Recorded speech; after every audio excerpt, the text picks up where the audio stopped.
back with KMMA, Amandio. I'm Khalil Deal. And it's that time where we bring you our fabulous Friday final face-off show where we take one last look at these animals before they get into the cage. Now, opening up, we got Eric Anders and Christian Leroy Duncan. So the main card, the beginning may have been a little on the easy side, but it's going to get a little hairy in the main card here. Who you got, real deal? All right, man. So for this one here, man, I gotta say, man, I don't know what's up with Eric Anders, man. This guy was looking like kind of weird in the face-offs. You can see here he's staring down. Didn't want to look at Christian Leroy Duncan in the eyes. I don't know if he's scared of him or something. I don't know if he looks like he looks defeated. He looks like he doesn't want to be there. I'm telling you, he looked kind of weird to me, at least.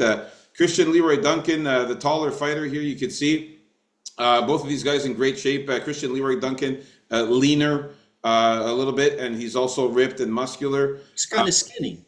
Yeah, not really. Eric Anders is the bigger guy, though. Obviously, you can see Eric Anders is thicker. He's much bigger and much more muscular than Christian Leroy Duncan. But no, Duncan's not skinny. He's still a big guy. He's just not as big as Eric Anders there. Eric Anders looks a little larger than him, but he's also shorter. I'm still sticking with Christian Leroy Duncan, man. I think Eric Anders has kind of like signed out of it. I think he's not tapped in anymore. I don't know if he's got other things on his mind or whatever. I don't know what's going on with him. He doesn't look like he's focused.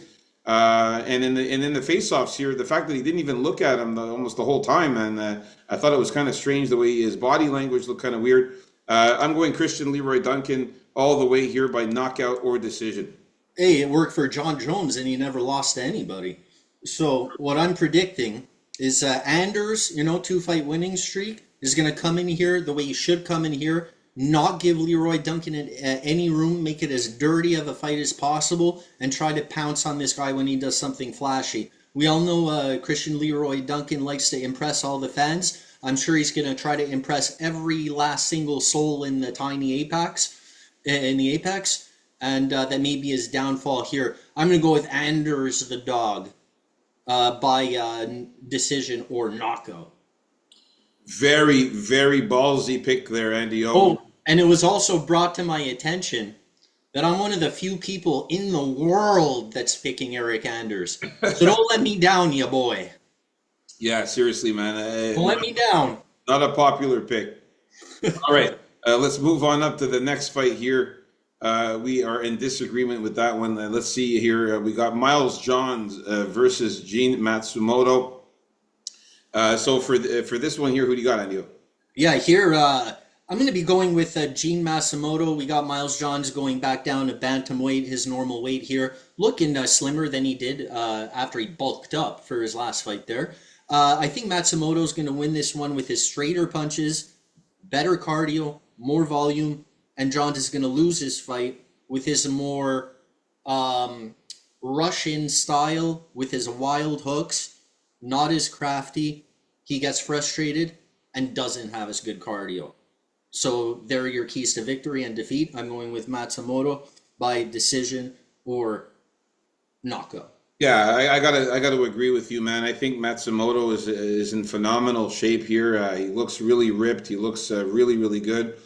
He actually looks bigger than Miles Johns here. He's a little bit taller as well than Miles Johns. Miles Johns, of course, ripped as usual, in great shape as usual as well. But Gene Matsumoto, man, is really looking phenomenal. You could just look at the arms there. You can see Gene Matsumoto's arm is bigger than Miles Johns. You see he's a little bit thicker there.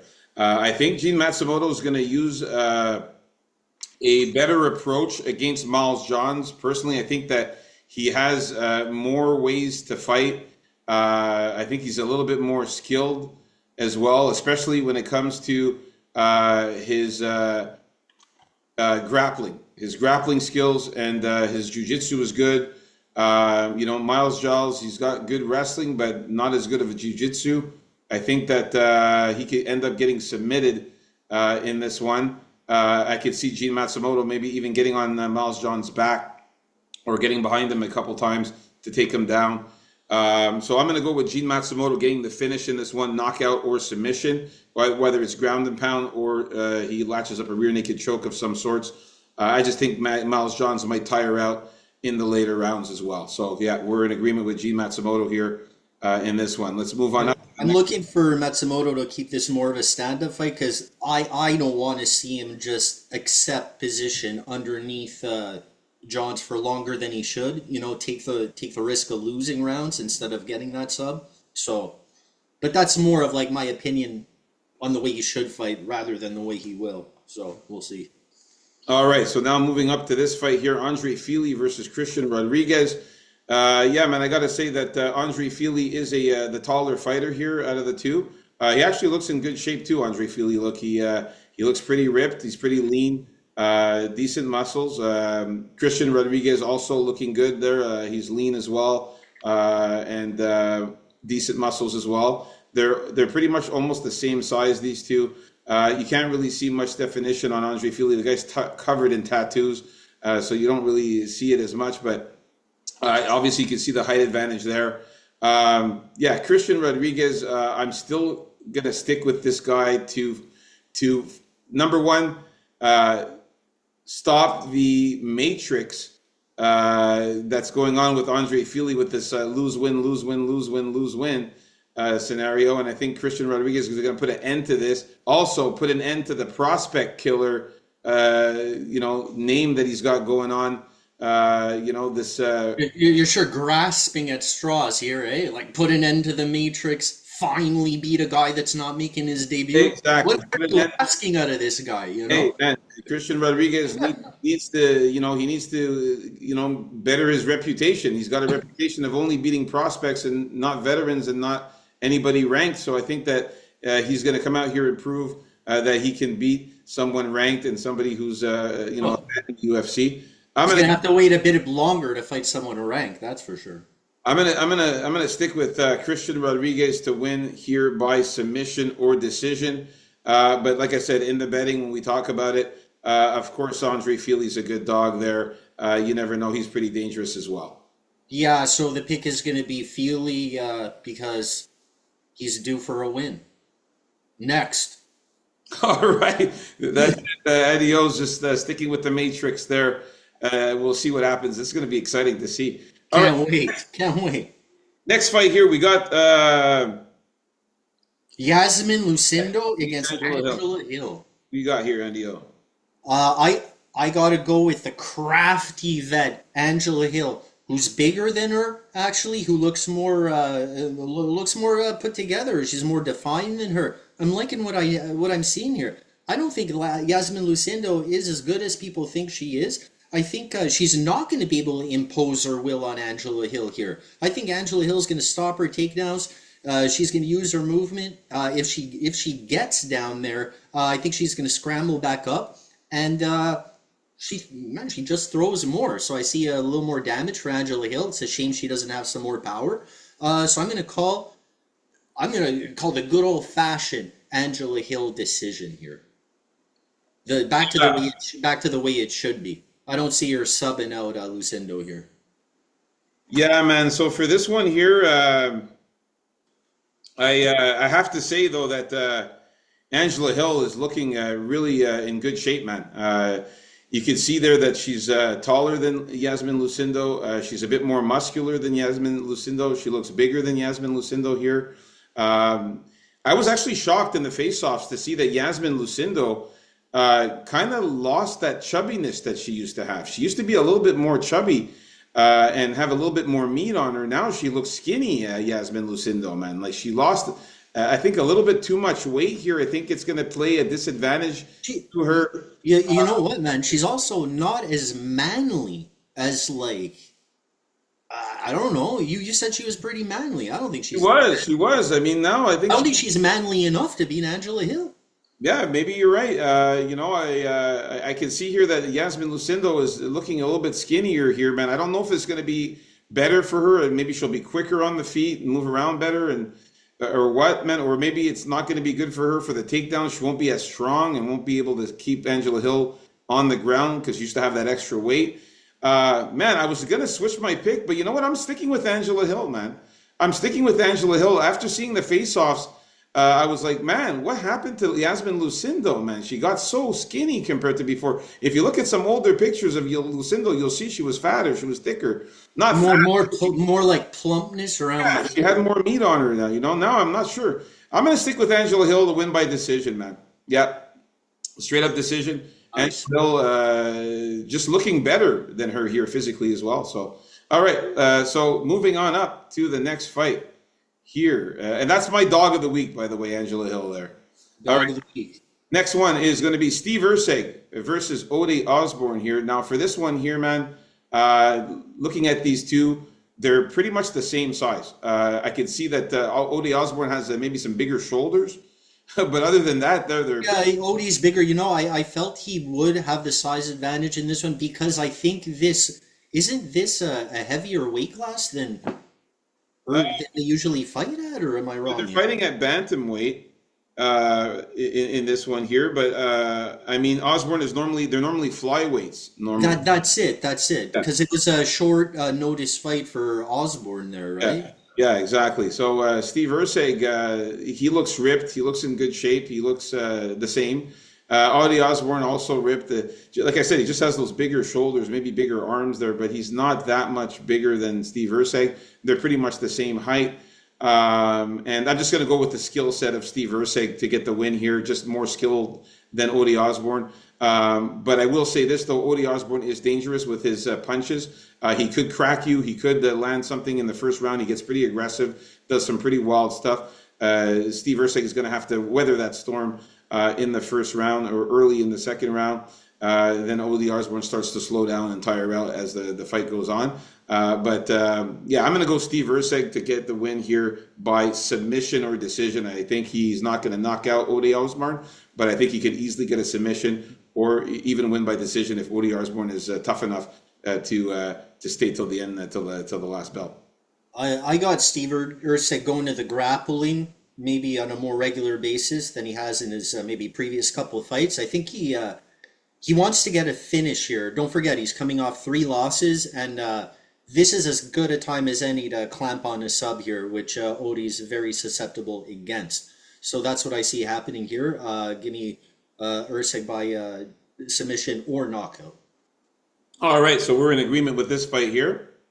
All right, moving on to the next fight, the main event of the evening. Folks, if you haven't already, hit the like button, subscribe, leave a comment for the algorithm. Helps us out a lot, man, to get the video out there. We try to put these videos out every single week for you guys, man. I'm trying to get to a billion, billions. All right, so Roman Dolidze against Anthony Hernandez here. Yeah, here, main event time, baby. I can't wait for this one. I like both of these fighters. I like what Anthony Hernandez does, but Roman Dolidze is going to know what Anthony Hernandez is going to try and do, and he's going to be the toughest guy, in my opinion, to imply that strategy against. Dolidze is strong, and he knows his grappling, and he was saying maybe he doesn't have a sub in the UFC yet. But don't be surprised if he gets one here. Now, I'm not saying he will. I did say last show that it is on the table. My pick is going to be Roman Dolidze.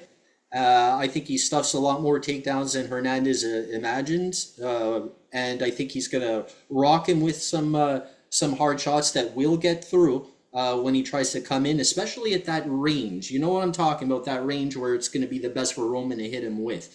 Anthony Hernandez has to pass through that range. He's going to be ready for it. I'd like to see an earlier finish just because he's a great dog for me that I got going on, but at the same time, I wouldn't be surprised if it goes to decision in this one. Just like Anthony Hernandez had to go all the way to a decision against Pereira there, who was gassed out after the first 49 seconds of the fight, and he couldn't even finish him.